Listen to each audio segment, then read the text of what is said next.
Eh bien salut à tous et à tous mes petits cactus. Aujourd'hui on se retrouve pour le test du Zoom H1. C'est parti. Petite information avant que la vidéo commence, cette vidéo a été réalisée pour un concours sur le site Tister. Donc pour commencer sur ce Zoom H1, je vais vous parler de son design qui n'est pas extraordinaire. Malgré que ce micro reste assez petit et discret et très transportable, ce micro est principalement composé de plastique noir gris qui d'ailleurs a l'air assez résistant. On ne s'attarde pas plus sur le design qui reste quand même assez basique. On va tout de suite passer aux fonctionnalités disponibles sur ce micro. On va donc tout de suite attaquer avec la face avant de ce micro. Sur la face avant, vous avez tout en haut une petite diode qui s'allumera en rouge pour vous indiquer que vous êtes bien en train d'enregistrer et qu'il capte bien votre voix. Vous avez également un petit cadran de contrôle qui vous permettra d'avoir tous les paramètres de votre micro affichés. Et vous avez ensuite un gros bouton rouge comparé aux autres qui vous permettra tout simplement de lancer l'enregistrement audio, mais également de couper cet enregistrement. Nous allons continuer avec la face droite. Pour commencer sur cette face droite, vous allez avoir le port Line In qui vous permettra de relier un deuxième micro au vôtre. Vous allez ensuite avoir les deux boutons Input Level qui vont tout simplement vous permettre d'augmenter ou de baisser l'intensité de votre micro. Vous allez ensuite avoir les boutons précédents, Play, Pause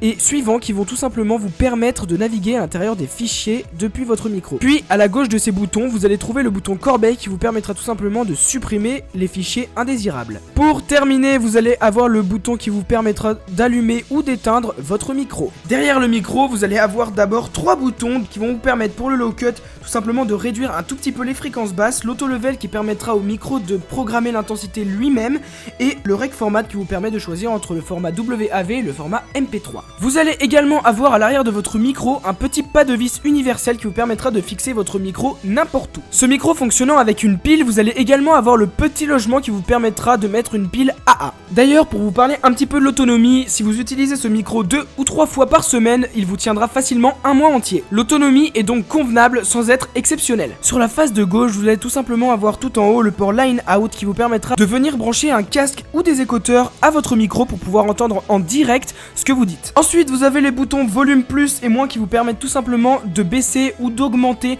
le volume à l'intérieur de votre casque ou de vos écouteurs. Et pour terminer, vous avez le port micro SD qui vous permettra tout simplement d'accueillir une carte micro SD jusqu'à 32 Go. Pour terminer, en dessous de votre micro, vous allez avoir un petit haut-parleur 400 MHz. Je trouve que ce micro est vraiment exceptionnel au niveau sonore, malgré quelques grains et quelques bruits qui apparaissent sur le son. Si vous êtes un audiophile, je vous conseille donc de vous orienter vers quelque chose d'un peu plus professionnel. Si vous voulez vous faire votre propre idée sur ce micro, vous avez juste à aller voir nos autres vidéos. Pour terminer sur ce micro, je vais vous parler de son prix. Son prix tourne autour des 100€. Donc ce prix reste convenable. Vous avez bien sûr des micros qui sont beaucoup plus chers et beaucoup moins chers, mais pour la qualité qu'il offre, son prix est vraiment très satisfaisant. Dans tous les cas, on espère que cette vidéo vous aura plu et nous on vous dit à la prochaine pour une nouvelle vidéo. Salut!